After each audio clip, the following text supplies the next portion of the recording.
Hello there. My name is Professor Disaster, and I will be telling you about natural disasters today. Is specifically the 1964 Alaskan earthquake. Thank you.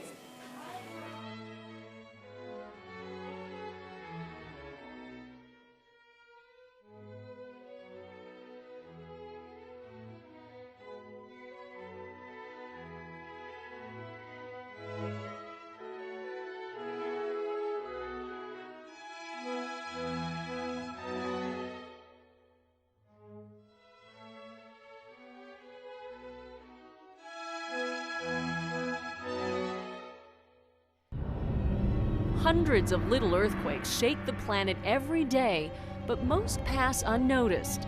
They usually occur along the boundaries of the thin plates that cover the Earth like an eggshell. Driven by the heat deep within the Earth's core, the plates grind against each other along lines called faults. When the plate's motion is blocked, stress builds up. Finally, the fault gives way. The released energy races through the Earth in the form of seismic waves. Here is a map of Alaska, a US state at the corner of Canada that also happens to have one of the most deadly fault lines known to man. In 1964, on March the 27th, 50 years ago exactly, one of the strongest earthquakes ever was recorded. At the magnitude of 9.2, it was and still is the second strongest earthquake ever, only falling short of Chile's 1960 earthquake only 4 years before. And now on to the damage of the earthquake. Here is an excerpt from the 100 Greatest Disasters. Anchorage Earthquake, 1964.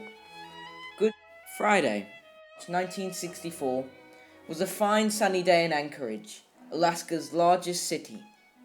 The people of the city were enjoying their holiday, picnicking in the country or sailing off the coast.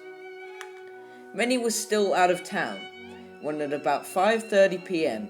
Anchorage was rocked by a huge earthquake centered some 130 kilometers to the east of the city in Prince William Sound. The tremor continued for 4 minutes. The city's main street was split in two by a crack 50 centimeters long. One side dropped by about 6 meters. Along the southern coast of Alaska, cliffs slid into the sea. The shock was followed by a tsunami, or tidal wave, that carried boats far inland.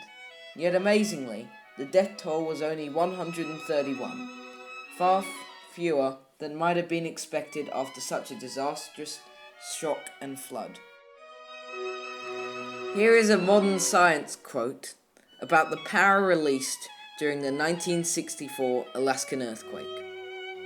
Estimates that equated to it being more than 4 million Hiroshima-sized atom bombs, or enough energy to power the entire world at current rates for the next 179 years.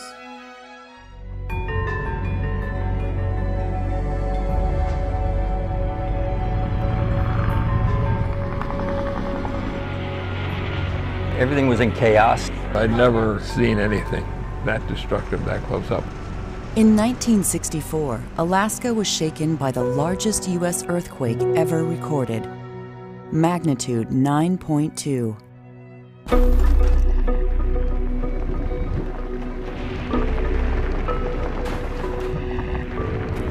Shaking went on for over 4 minutes.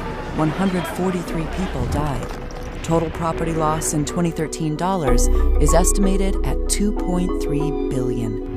There were gaping fractures, massive landslides, and the destruction of water mains, gas, sewer, telephone, and electrical systems.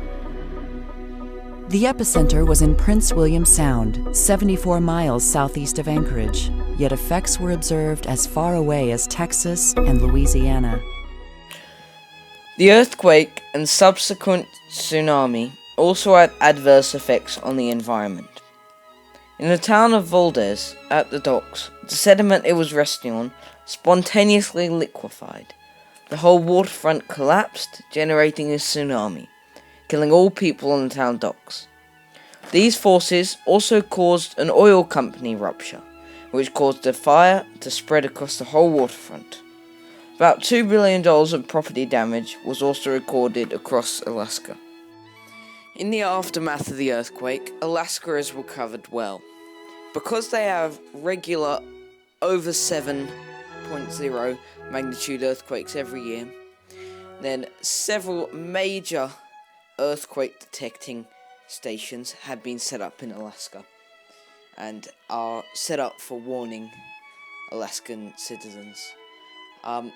As well as that, the cities of Anchorage and Valdez and such large cities have been restored very well and have been rebuilt with earthquake protection.